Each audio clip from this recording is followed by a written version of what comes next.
Hello, it's 10 a.m. here in Seoul, and I'm Kim Dami. We are just a week away from South Korea's Thanksgiving holiday, Chuseok, when the holiday should be only filled with joy and appreciation. There are worries that there may be medical disruptions caused by staffing shortages amid the prolonged medical dispute here in the country. President Yoon Suk-yeol, who will be speaking shortly, is expected to call on related officials to make sure that emergency medical systems stay up and running during the upcoming Chuseok holiday. And that is why we are breaking into our regular programming to bring you a live coverage of his remarks. He could also address the country's ruling party's proposal of establishing a joint consultative body involving rival parties, the government, and relevant members of the medical community to resolve disputes related to the medical reform. If he does mention the proposal, which the presidential office has accepted, he could once again call on the medical community to join the talks. Now, the Korean Medical Association has been hesitant to do so, as it's demanding that the government scraps its plan to increase next year's medical school quota. And this week, the 12-day 2024 Paris Paralympics came to an end. And President Yoon, as he has already done so in a Facebook post, could thank South Korea's Paralympic athletes who scooped up a total of 30 medals, including 6 golds. A total of 83 South Korean para-athletes competed at the Games, and Team Korea surpassed its initial goal of securing 5 golds. Still, it looks like President Yoon is about to deliver his remarks. We'll come back afterward. 국무회의를 시작하겠습니다. Let us begin the cabinet meeting. 저는 지난주 금요일 Last Friday, 한국을 찾은 기시다 일본 총리와 I held a summit with Japanese Prime Minister Kishida, who visited Korea.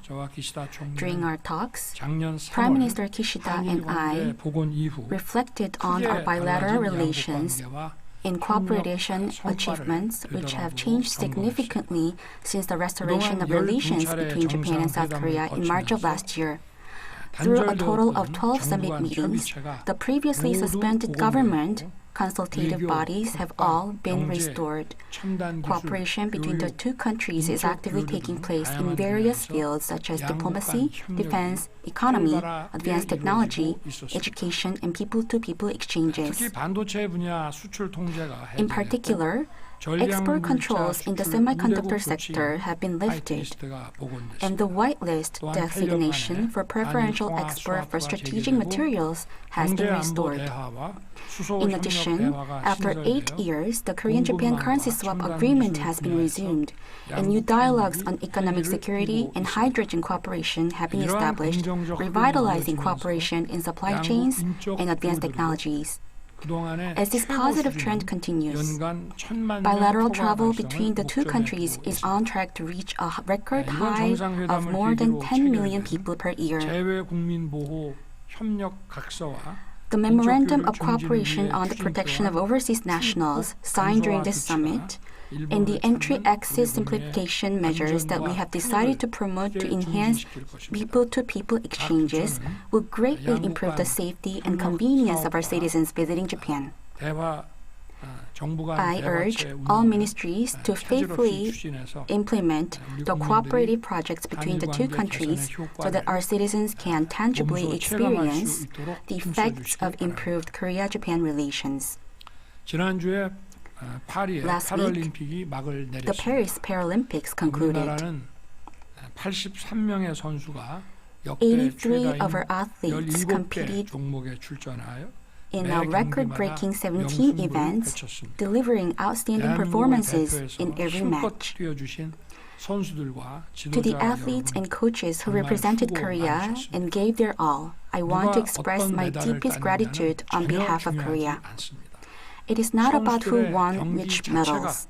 The athletes' performances themselves are inspiring and as valuable as gold medals.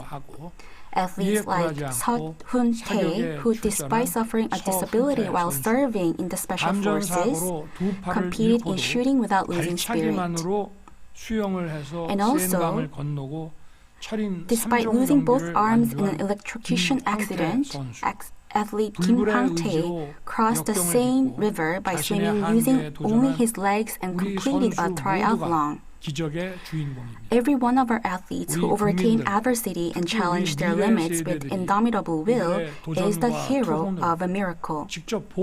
Our people, especially future generations, must watch, support, and learn from their challenges and fighting spirit. If we do not give up and do our best, there is nothing we cannot achieve. Once again, I'd like to extend a standing ovation to the Korean Paralympic team for moving the hearts of our people and the world with their touching performances. We will continue to ensure that more athletes with disabilities can pursue their dreams through sports by sparing no effort. I also ask that our people show greater interest in sports for people with disabilities. This weekend marks the start of the Chuseok holiday. I know many of our people are looking forward to reuniting with their loved ones. We will make sure to ensure that all citizens can enjoy a bountiful and comfortable holiday. Above all, safety is our top priority.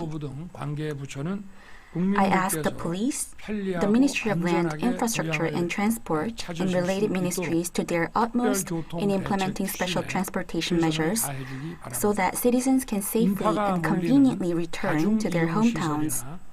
In particular, we must also thoroughly inspect multi-use facilities and fire-prone areas where crowds gather. I ask the Ministry of the Interior and Safety to focus on ensuring safety management throughout the holiday period. Recently, there has been public concern about emergency medical services. The government is making every effort to ensure that emergency medical systems run smoothly by establishing special measures at both central and local levels during the Chuseok holiday period. Starting tomorrow until the 25th, we will operate a Chuseok holiday emergency medical week for 2 weeks and designate on-call medical institutions to ensure that medical services are readily available during the holiday. In particular, this Chuseok holiday has seen many more hospitals and clinics volunteer to serve as on-call medical institutions compared to previous Lunar New Year holidays and previous years. Taking this opportunity, I'd like to thank all the medical institutions, including hospitals, clinics, and pharmacies, as well as nurses and others for their participation and dedication. To show our gratitude to healthcare workers, the government has decided to temporarily increase health insurance fees, such as consultation and dispensing fees, significantly before and after the Chuseok holiday. In particular, we have raised the consultation fee for specialists at regional emergency medical centers responsible for critical emergency patients by 3.5 times than usual rate. Additionally, to supplement the workforce, we will prioritize the deployment of available personnel, including military doctors, public health doctors, and nursing assistants. I ask the Ministry of Health and Welfare and all ministries to work together to closely monitor the situation and leave no gaps. If citizens follow the government guidelines during the Chuseok holiday, you'll be able to receive medical services without any concern during Chuseok holiday. For mild symptoms, please visit an open nearby hospital or clinic. You can either call 129 or use the emergency medical portal eGen to search throughout maps for available hospitals and clinics.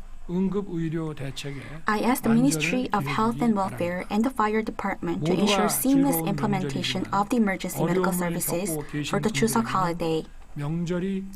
While Chuseok is a joyful holiday for most, I know it can feel even lonelier for those experiencing difficulties. I ask all public officials from every ministry to take the lead in carefully looking after the vulnerable members of our society. There are many people who are unable to return home during the holiday, quietly fulfilling their duties in their places of work. Especially the military personnel, firefighters, police officers, emergency medical staff, and all those protecting the lives and safety of our citizens, as well as to the personnel working in the fields of transportation, industry, and infrastructure, I extend my thanks to you all. You are the true heroes supporting our society. I ask the cabinet members to visit these sites in person to offer encouragement and gratitude. 이후 시민은 비공개로 진행.